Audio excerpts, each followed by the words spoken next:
What's next? We saw a straight high tear on the 400 spine. Yep. We saw a tear trying to come off to the high left on the 300 spine. Just for fun, let's throw one in the middle. Let's do a 350 spine. Folks, this is the Easton full bore, and it has Easton Super 3D knock on it. Now, I don't know, but I'm guessing that it's going to be somewhere in between. It might run semi-close to, fairly clean. Still could be a fuzz high, but this is a little stiffer than the 400 spine, and I expect it to maybe bring some of our directional tear back.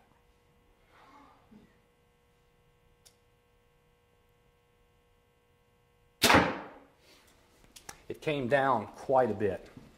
Right now, I see 3 legs of the tear. I've barely got any direction to it at all. It's not a shaft high left, and we had talked about this before. This is a tear that helps me get my arrow slightly up off the rest and slightly out of the way.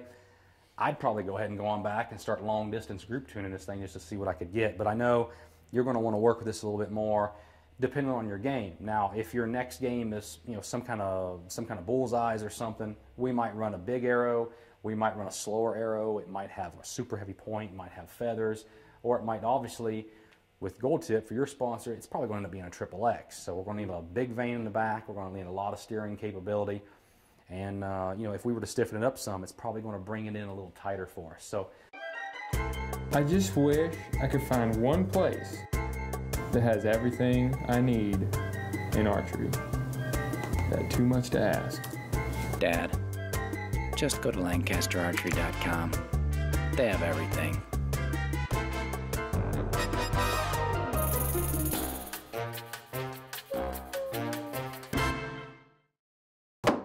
Landon! I am just a baby. Just a baby. And no, that's not a sky draw. It wasn't above my head.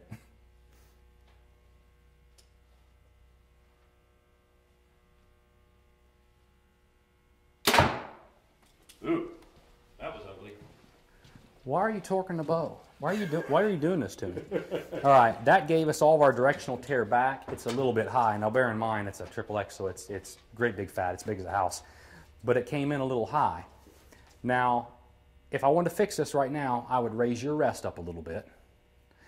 Or I would show you some other things I might do. Now, you really want this for indoors. This is for like Iowa. This is for Vegas, all that good stuff. Let me show you. Let me show you what someone might do in this situation. This is the next stiffest arrow we got, and I know that right now currently this isn't going to do any good, but you can get an idea. If Chance had something like that on his Triple X, I wouldn't be surprised if you didn't see him show up with about a 4-inch helical feather. A lot of helical on the feather, 4 inches long, and increase the weight of his point. This point's going to come in a little heavier than that one. And just for fun, let's see what something like this does. And this is the kind of thing that I hope the folks at home start to tinker with. When I start playing with arrows and I'm shooting them and I get down to where I'm like, oh man, I only got like 3 or 4 of these good arrows left, good ones. At that point, I put them away, I put them in a little arrow holder, and I save 3 or 4 arrows of each basic spine configuration company I come up with, and I save them. You probably see my little arrow rack in the man cave. That way, if I'm building a bow, I line up everything down the middle, straight and square, where I know everything's coming out good. I can always go back and check those, and who knows what I might find. I might find a 500, a 400, a 340, or it might be a 150 spine Triple X shoots the best. Let's go ahead and blaze this one through the paper and just see what we get.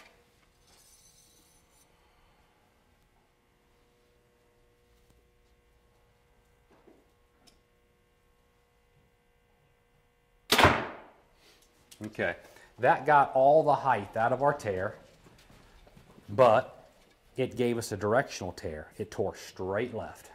That got the height out, but we got direction. To fix that one, I got 2 options, folks. It's knocked slightly left. To fix that, I either have to take the arrow rest toward the riser, I either have to bring the load on my cables in, so I would either have to deepen the throat on my cable slide, or I could put something in like one of the best aftermarket cable rods is probably the Arctech. You're going to see shooters like Jesse Broadwater often uses the Arctech just to try to take as much horizontal torque and load out of his bow as he can. I'm not saying you have to do that. In this particular case, we could easily take your arrow rest in, or we could play with that nock. We could change the nock throat diameter. We could change the vanes. Those are some things we can fix this one. If we're lucky here, we've got a lot of shooters that are actually here in the ABB Pro Shop, and they're kind of waiting to get started, get shooting. I'll tell you what I'd love to do is just blast a few shots through the paper with some different arrows from some different folks, and I would show what we would do to maybe fix them. That might help people, because I hate to say it, your edge isn't showing us a whole lot right now. We've shot a multitude of arrows, and right now they're all slightly high or slightly outside. Now, just for fun, if you wanted to shoot your XXX, you know, I'd probably take this one. I'd say, all right, it's slightly high, ever so slightly. I'm going to come on the backside, and I'm just going to raise the rest up. I've got micro lines on the Freak Show here from AAE, and I love this rest. I'm going to take it up a very, very small amount with the micro adjustment, and then I'm going to come in on the side adjustment. I think I scratched your riser just a little bit. Pretty sure I just murdered you in my brain. Don't freak out. The best thing you can do when you get one of these pretty bows, I've said it before, I'll say it again, just go ahead and scratch it right off the bat. Get that out of the way, so you don't have to worry about babying it. Yeah, or digging up against the Easy Press like you. So love that Easy Press. It's so tough, so solid, you can beat bows up against it. Doesn't affect them at all. Okay. I have been engineered to be launched from today's high-performance shooting equipment. I must withstand and deliver over 80 foot-pounds of energy, shot after shot after shot, powering through hide, flesh, and even bone. From the tournament trail to the trail head, when I return to my quiver, I'm still straight. I am Gold Tip, the toughest arrow you will ever shoot. He doesn't want me to grab a different XXX out of my quiver. No, I don't want you to do that. When we start working on something, I like to run every arrow through the paper, pick a base arrow to work off of, because if you're shooting a different arrow every time, you may end up pulling your hair out. So. Well, at least now I know.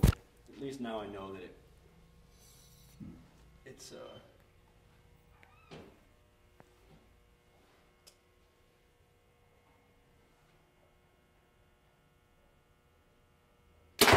There we go. Now we're clean. Okay. Now, I hope everybody saw everything, you know, that we did. We've got the nice little 3 fletch pattern, all that good stuff. We started off checking some super weak arrows, some 500 spines. We dropped down to 400 spines. When we got into 300s, they started shifting angles on us. this over so you can see this. And when we got down the XXX that he wanted to shoot, we had a barely of a fuzz high left, which I liked, but he's comfortable with the bullet hole. So we ended up moving the rest, shifting it around, and ended up getting the little 3-star pattern. So that's, you know, that's a pretty good starting point. I don't necessarily leave it there. Now that this is good, the next thing I would do is go back as long a distance as we can. So like here in the ABB shop, we can go back to about 40 yards. I'd have him sighted in to hit the bullseye, I'd lock it down, and I'd have him walk up and shoot an arrow or two at 20, maybe shoot an arrow at 10, and I would see that vertical change. It's basically the opposite of a walkback tune, which I think really treats us a little better, because that way you don't get tricked and you don't kind of get lied to. Get the clean arrow flight, go back to long distance, adjust the sight, hit the bullseye, lock it down, shoot the exact same pin to the same bullseye at 20 and 10, watch the rise on the arrow, and if it's perfectly in line, we're good with that. Now go back to the longest distance that you can comfortably shoot and think about just micro-tuning your arrow rest. And back there is where we would do the creep tuning and all that stuff, which we're not going to do right now, but micro-tuning at long distance, we're talking a 64th or 32nd of an inch left, right, up, down to see if there's a spot that shoots tighter than where we set it up in our clean hole. And if it does, just remember, there's no place on the scorecard for arrow flight. It's where the arrows land. And, you know, we want forgiveness, we want repeatability. If we can get the arrow to hit the bullseye once, now we just got to work on us repeating. So that's where we're at. Put your pin on that top bullseye and turn it loose. It'll get you in the ballpark. Right up. Jack, explain what's going on here. All right, we got a few different guys here that have several different rigs, different bows, different arrows, different companies. And, okay, let's go up. I'm going to sneak up on that one while Ryan zooms in.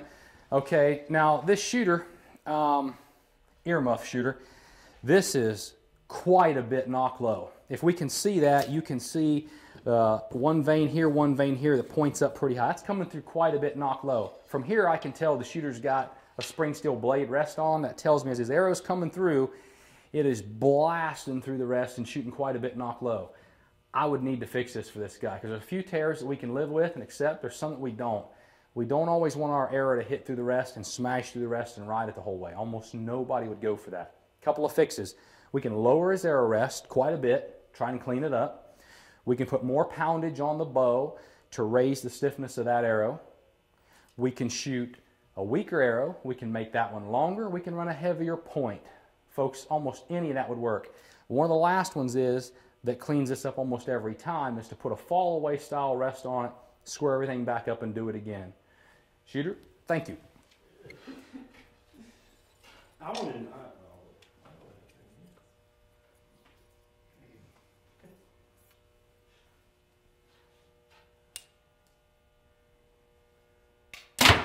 Okay. All right, folks, what I want to show you on this one is, this is, for the right-handed shooter, this is quite a bit knock high left. Now, there's several things we can go to on this bow to correct this. I'm excited about this tear. This tear here gives me a lot to work with. What we see right here is a combination of problems. The knock height is a little too high, and the rest absolutely needs moved in. There's a couple things I could do to fix it. I can take his arrow rest towards the bow. He's right-handed. It's a left tear. I'm going to take the rest towards the bow. The height is quite a bit high. I'm going to raise the arrow rest up to try and clean it up. The other thing I might do here is, this shows too much load on the cables, too much load on the cable rod.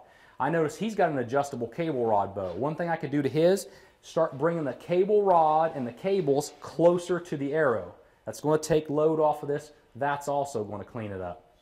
A couple other things obviously he can play with is he can start experimenting with his arrow spine. He can experiment a little bit with his knock fit. But if these arrows by the charts and according to what should be proper, should be tuning, again, several things we can look at. Bring the rest in, bring the rest up, potentially bring the load off the cables, bring the cables closer to the bow, or possibly a deeper cut, deeper cable slide. And then coming into a last resort, actually I see he's got a bow that has wheels that are able to be moved left and right. They have varied spacers in the top, so they're actually built that way from the factory to be able to shift the wheel, you know, left and right. In that particular instance, I would want to take his top cam and move it outward where the bow thinks you just move the rest in, if that makes sense. A lot of stuff that we could work with on that tear to clean something like that up.